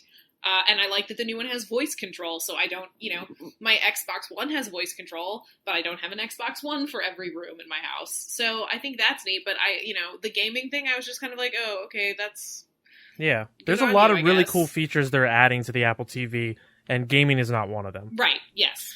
I think that a large problem is that Apple always wants to innovate, and they're in a market where innovation... You really have to do something that blows people away. And it has to be the kind of thing that nobody sees coming and nobody expects. And people have been talking about an Apple TV with gaming capabilities for a few years now. I don't remember what website it was, but one website when they were this was like on the 8th before the announcement. They were like, so the big announcement will probably be that Apple in 2015 is releasing a console that should have debuted in 2011, and I was like, that's a pretty accurate way to put it. But I feel like that's sort of the tone of the entire announcement that they made for everything. Because like the iPad Pro is more or less a Wacom tablet computer. Because like the kinds of things that the iPad Pro can do are the kinds of things I know people would just buy a Wacom tablet for to hook up to their much more powerful computer. Really in-depth drawing, writing, that kind of stuff. And then I guess some high-level audio creating might not be good for a Wacom, but nonetheless, so all they did essentially was say, we're going to put a higher-end chip in the same high-end chip that we created for the new iPhones. We're going to put that in an iPad, which is what they do every time there's a new iPhone. And then we're going to make it like a Wacom tablet, so it's going to be super pressure sensitive for drawing, and you're going to have to buy this $99 quote unquote pencil, which, mind you, I thought was really interesting because the people who make Paper 54, which is a big drawing app for Apple devices, they actually make their own pencil stylus, and they're super mad at Apple because the Apple Pencil is really not too entirely different from the stylus they already sell at the Apple Store. Apple ripped someone off? That's crazy. I don't believe that. But it's just one of those things where I guess I just felt like this was okay. I mean, obviously you have to have a press conference when you're going to release a new iPhone, sure. And yeah, the iPad Pro is a new iPad. And yeah, we're finally getting that Apple TV that people have been talking about for the last 2 or 3 years. But all we're doing is making expected small modifications to existing technologies. And I think, but I mean, that's where we're at. I don't think that's a bad thing. I mean, but look at Microsoft HoloLens. And I know that was largely a gaming application, but look at HoloLens as a device when they showed it off at E3 with the Minecraft demo. Take a look at that and see what that was, and then think about like the computers you see Tony Stark use in Iron Man, and how much closer HoloLens puts us to those kinds of virtual hologram projecting computers.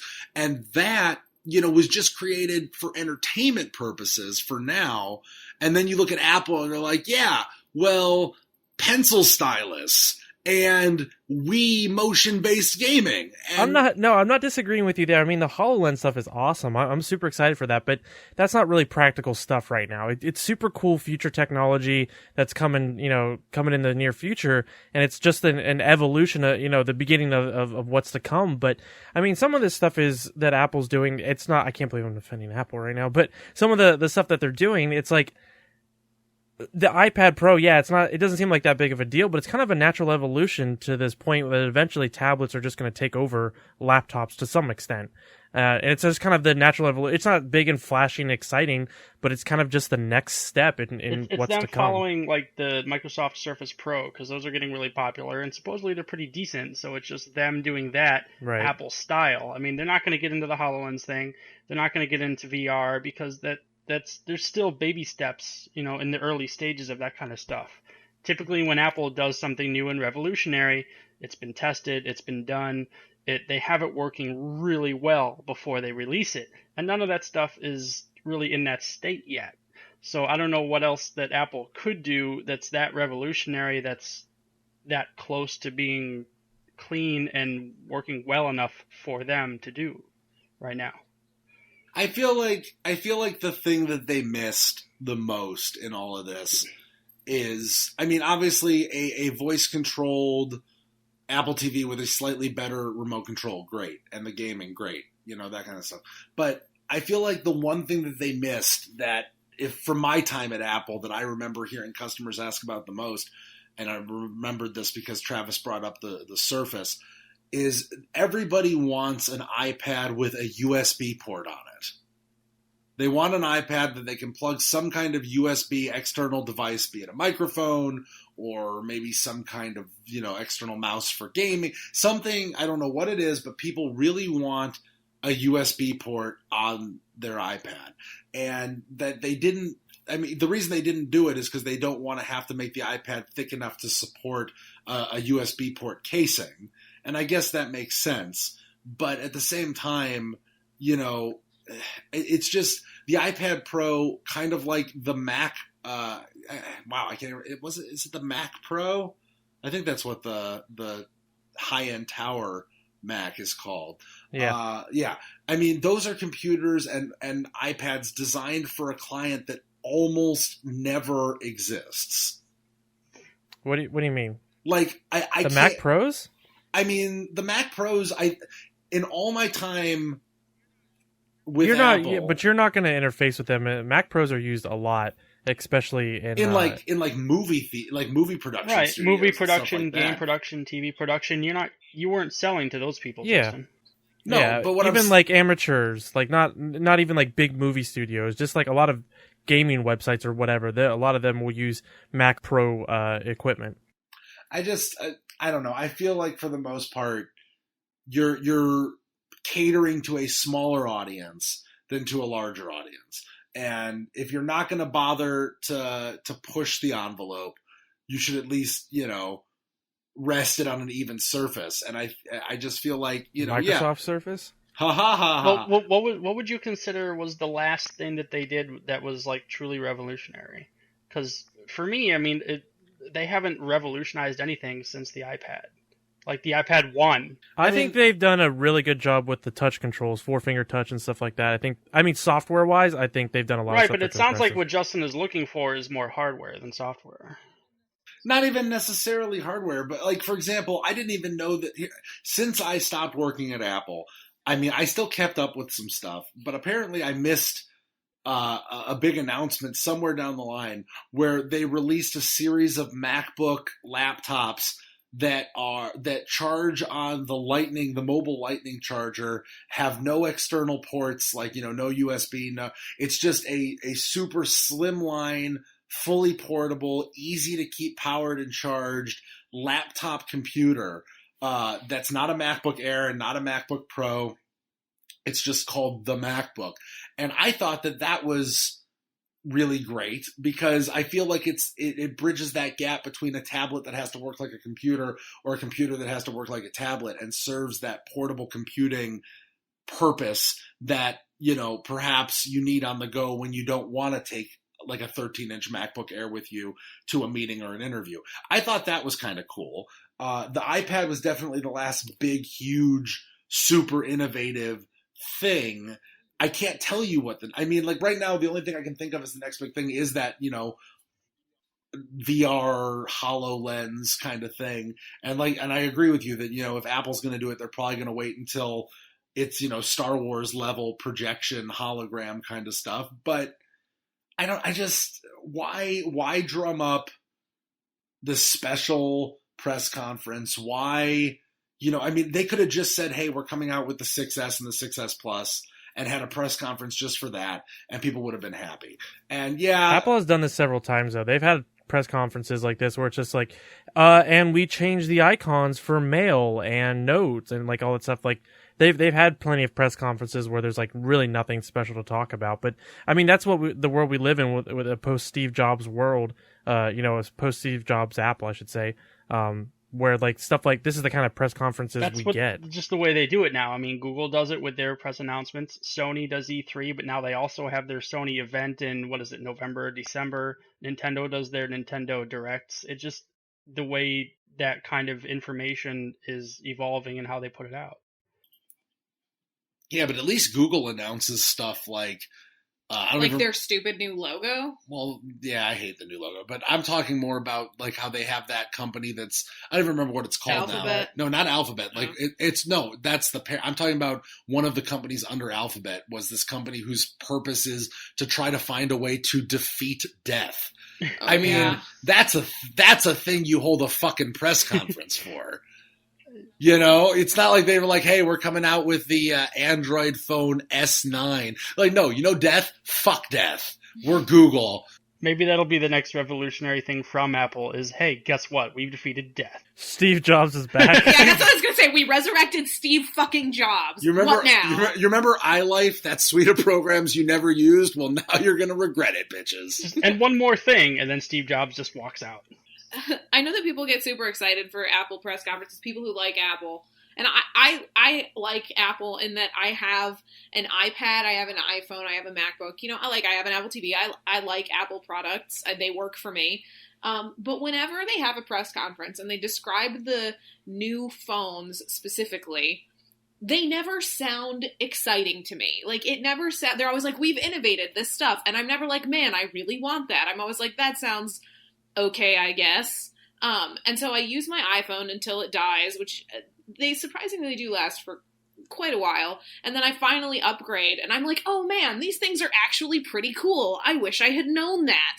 And I feel like that's probably not what these press conferences are intended to elicit from people. Like, I knew this technology existed, but the way you talked about it didn't make me realize that I really wanted it. Well, it's not, I mean, I would just call that them being bad at promoting themselves to people that don't follow tech news on that super high level. Right. Because, I'm an iPhone user. The only kind of smartphone I've ever had has been an iPhone. And so, I on the one hand, when they make innovations, I guess I should have caught on by now that like, oh, hey, when I get my newest iPhone, like it's probably going to have some stuff on there that I think is pretty neat. But I don't know, just whenever they talk about this stuff, it never sounds like something that I'm like, oh man, I need to go and upgrade my iPhone right now. I don't know. You people that want your eye stuff, you just kind of do your own thing. And You people. What, you Yeah. people? We have names, Travis. We prefer to be called I people. Yeah, I'm an eye Oh, person. fair enough. We prefer to be called Justin Long. Really, nothing? I mean, I got the reference. There wasn't anything to happen. Long. Are you Googling Justin Long? Oh, yeah. I heard him typing. Oh, yeah, that failed actor. So this portion of the podcast, let's talk about crap that we did this week or that we want to talk about. Movies, TVs, books, people in Victorian eras. No, I read an article this week that rubbed, not this week, I read Never it. rubbed her. I read it a couple of minutes before the podcast. That made me feel weird. So I figured we should talk about it maybe. Go on. Okay, so there was this Australian artist who moved to New York and was working at MoMA and was like, I really want to be an artist here, but living in New York is expensive. So he decided to become a masseur, so a male massager guy, and that gave happy endings. And which is like fine, whatever, like you do you. And that doesn't really bother me so much. But then he would give the massages and the happy endings to his male clients and then go home and draw them naked, like from memory, in as much detail as he possibly could, and write a small caption about them. And so he's recently published this book with like his nude drawings, his nude unauthorized drawings of these men. And the book is called The Wank Bank. And I'm telling you, sperm donation clinics across the world are like, oh man, what a good name. Yeah. Like that was when I read it, I was like, no. Well, unauthorized, does that mean he hasn't gotten permission from these men Right. to Correct. publish there? Well, I mean, he's probably not putting their names on there He's or anything, not so putting he their could. names. He's saying, the thing is, I read the blurbs, and the blurbs that he writes about people, it'll be like, this is a guy who lived, close to 34th and blah, blah, blah, and he's a gym that's rat, weird. and he has an Italian greyhound who liked to paw at the door when he had an erection. Like he wrote enough. Wait, what? It Go was- over that last part It again. was weird. I don't know. I'll link the article later. But, it was, and the pictures were pretty, detailed. So I would think that if you were leafing through there and it was a person that you knew, you'd be like, holy shit, you get happy ending massages in your house, and your greyhound is weird. And I just... See, that's what I'm thinking, is like, how accurate were these photos? Were they enough that they were identifiable? I guess because I could just They, see yeah, that they being were a legal they were nightmare. drawings. You're going to So- have to buy the wank bank. Right, you have to Travis. buy the wank bank and find out. No, there Is were, his hand in each single one, like actually doing the Just job? so you guys know, the book club book for next month. Yes, the wank bank. No, it's just it's these weird looking naked guys in repose. Yeah, there's no way that can end badly for him. Yeah, and I was Like in a lawsuit. I was just or like, either you're a liar, either this is all a lot of lies and you just drew a lot of weird old naked men, and made up these stories, or you are a terrible and exploitive human being and claiming that this is art. There's one that looks like Sinbad. I feel like a lot of these drawings Did couldn't. you buy the wank bank? I'm on his website right now, Okay. or his Tumblr, whatever this is. I don't know. But He's on Amazon right now buying it as we speak. some of the I did check Amazon. Some of the pictures aren't very. I don't know. You could probably get away with it. A lot of them aren't super distinct. Like a lot of things look pretty generic with their bodies, but their faces are kind of unique. So Yeah, that's what I'm saying. The faces are kind of unique. I think if you take that and you couple it with a paragraph about the person, it's pretty. It made me uncomfortable. It definitely made me uncomfortable, and not in an artsy way, just in a you sort of suck kind of way. yeah, I guess. But I don't know. I mean, you're going to get hand jobs. I don't really trust the person who's giving me hand jobs. Not that Why that's happened. can't we pay for hand jobs Mom and Dad, just expect trust these days, Jared? That's what I'm saying. We're now in a world where you can't just pay for a hand job. There was a day where a man's word was his bond, and he could give you a nice HJ without anybody knowing about it or drawing pictures. It was them BJs you had to worry about. Yeah. Basically, I just wanted to say wank bank on the podcast. That's why I brought this story up. So. Well, now we have the name of our new podcast. Yeah. I wanted to talk about something very similar to Wank Bank. There's this video game called Until Dawn that came out. This actually came out a few weeks ago, and I thought you were going to talk about Shower with Your Dad Simulator. Oh no! Check out the last podcast for that. But that's pretty good for the Wank Bank. But it came out on PS4. It is a horror game, but it's a very campy, like teen horror. Like the teen horror movies that were so popular at one time. This is basically in video game form, and they do an incredible job of it. And it's one of those games that's a lot of fun. It's not super scary. There's a lot of jump scares in it, but I feel like a lot of them are earned. And it's one of those games where you can sit down with a group of people and just play together. And there's a lot of decisions you have to make in the game. They really talk a lot about the butterfly effect, but in the game, but the decisions you make actually do affect what can happen. There's a lot of you can pretty much kill off every character in the game, or you can have every single person live. And it stars Hayden Panettiere. Yes, it does. In a towel. Yes. So if that's your thing, check that out. But it is very good, and it's a lot of fun to play with friends. So if you have people who maybe don't play video games, but just want to like hang out and watch you play and kind of help you make some of the decisions, it's a lot of fun for that.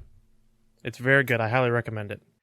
I thought it was neat, but I ended up finishing it in like one sitting. So I don't know. I played through it multiple times, and I played through it with a couple different people. So I got different endings, and we try to keep people alive. So maybe it was different for me because I played in a group setting. But I thought it was really fun for that. So who's the murderer? Everybody. The Wank Bank. We're all our own murderers. That's deep, dude. Yeah, the world's a vampire. I wrote that. The world's a vampire? Yeah, I wrote that. Don't look it up. Does anybody have anything else to talk about? I'm excited for Destiny on Tuesday. And a podcast. Yeah, I'm kind of debating right now whether I just want to like keep going with my PS4 or copy or trade it in and get an Xbox copy or just get the S copy and do both. Get the Xbox copy. I feel like Destiny is not good enough that I want to spend another $60 for a second copy of it and then buy the $40 Taken King PS4 expansion. Because at the end, that'll be like $100 I've spent on Destiny, and that's where I'm a little hesitant. No, too. Actually, it'll be more than that because I paid $40 for my PS4 copy. Then if I buy a Taken King for $40 and an Xbox One copy, that's $140, and I don't want to spend that much on Destiny. I mean, but that's the thing. Like, I had a hard time at first. I was like, do I really want to spend $60 again on Destiny? Because I had it and I played all the way through, maxed out my character right before the first DLC came out, the House of Wolves DLC, and I never downloaded it, and I never played the Vault of Glass in the original game, and and now I'm looking at all the new stuff and all the changes and improvements and everything else, and I was like, okay, so I guess I kind of spent $60 on the Destiny beta, and now they're finally figuring out how to make this game work in the long run, so I'll give them one more shot. I'll give them 60 more of my dollars to get the game and all of the DLC in one go. And if they don't win me over this time, then, fool me once, shame on you. Fool me twice, shame on me. And I won't get back into it a third time. But I'm willing to give it one more shot and treat it kind of like beta. And now this is what Destiny was supposed to be. Justin, you're the problem. I mean, you're not the first person, male or female, to tell me. I was like, oh, Jared, let me tell you. That's just a general comment apropos of nothing. Just throwing Justin, that out you there. are the problem. I heard some of the voice acting with Nolan North. It matched up with Peter Dinklage, and it's not really that much better. There's some lines that are better, and some lines that aren't that much better. I'm not doing it for the voice acting. No, I'm just saying, like, it's like people made a big deal one way or the other. It's like it's really not great either way. Maybe that's because Bungie's not good at writing. That's funny because I know that, at least from what I read from what people were saying, they're like, oh my god, it's so much better. Nolan North is like a breath of fresh air. This is amazing now. But, you know... I mean, it does seem less like he's just kind of phoning it in. There is definitely some more enthusiasm than... But they didn't change the lines, right? And, like, a big problem was like, man, this is shit writing. Yeah, I don't think Bungie's very good at writing. Like, even the inflections aren't all that different. It's more in, like, his enthusiasm is where you see the difference. Yeah, no, he does kind of ham it up a little bit more and try to make it a little bit more kind of like... What's that boss name from Portal 2? GLaDOS? No, the little... Wheatley. It's almost like he's trying to be a little bit more, like, goofy, you know, in some ways. And less robotic? But, yeah. If it's not really as significant of a change as I think they were hoping for, but it is noticeable. I want the option to cut out Destiny's story when I play. What story? That's the whole thing. It's all. I don't want any of it. Grimoire cards. Yeah, I don't want any of it. Don't talk to me when I'm playing this game. It's annoying. Anyway, that's it, folks. Anything, Travis, else you got to say? Justin, Teresa, me? Not really. I got Mario Maker, but I haven't tried it yet. I'm looking forward to getting into that because I've heard really great things about that. Oh, that reminded me of something. So apparently Miyamoto did like this video about Super Mario Brothers as part of the 30th anniversary and Mario Maker coming out and everything. And first of all, he claims that he himself is Bowser Jr.'s mother. Is that what he said? What? Yeah, because one of the questions was, who is Bowser Jr.'s mother? And he doesn't actually speak in the video. They ask him a bunch of yes or no questions, and he just nods or shakes his head. And they said, who is Bowser Jr.'s mother? And he pauses for a second, and he has this look on his face like he's thinking about it, and then he points to himself. So he says that he is Bowser Jr.'s mother, and that Super Mario Brothers 3 is not... It's not actually a story in the Super Mario Brothers canon. It is a play that is put on, a performance that is put on by the Super Mario Brothers characters. And I never thought of that before. I had never thought, and you know, then going back after seeing that, you know, the raising curtain at the beginning, all the blocks are screwed into the background, things are hanging from what I never thought of it like that. In 28 years, I never thought of that. And maybe I'm just behind the eight ball, but I was like, that is so cool. Because you don't think about NES games really being all that deep or thought-provoking. Blowing my mind, Bowser Jr.'s mom. Well, Justin, if you would have kept up with the Mario lore, you would know this. I think it's just Miyamoto trolling people, because at this point, after this many games and this many years, it's like, who even cares about Mario canon and lore? So he's probably just like, why are you even asking these stupid questions? I'm just going to mess with you. I mean, the Mario 3 thing, I heard that before. That was something that I've heard them talk about in the past, but yeah. I'm sure, like, Nintendo's a fun company, so I'm sure, like, yeah, with the whole Bowser Jr. thing's just a joke. Oh yeah, I mean, I'm sure I just thought it was. I'm sure he did actually have Bowser Jr. It's unconfirmed, but we'll have to look at the science behind it and see if it's possible. That'll be the next outside the box. Can one man give birth to a dinosaur man hybrid? Check that out on thegrownupgeek.com, which is where this podcast is coming from. This new podcast, which is the same podcast, but we changed the name. We are now Implied Nerdity. Yes. And if you don't like it, get over it. We don't like you. So, but hopefully you like it. So anyway, you can check us out online at thegrownupgeek.com. We got a bunch of social media stuff.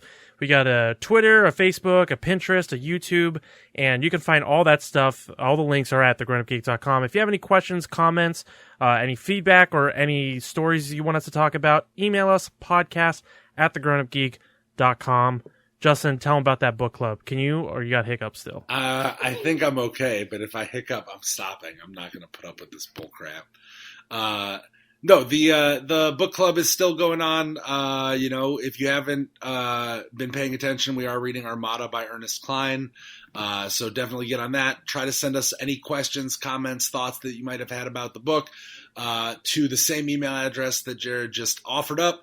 And try to get those to us no later than the 28th of September. We will be recording at the end of the month within the days following the 28th for an October 1st release of the podcast. So we want to make sure that you get those in time for us to add them to the podcast itself. We already are lining up our next book, so that'll be going live on October 1st. It'll be included in the podcast for Armada.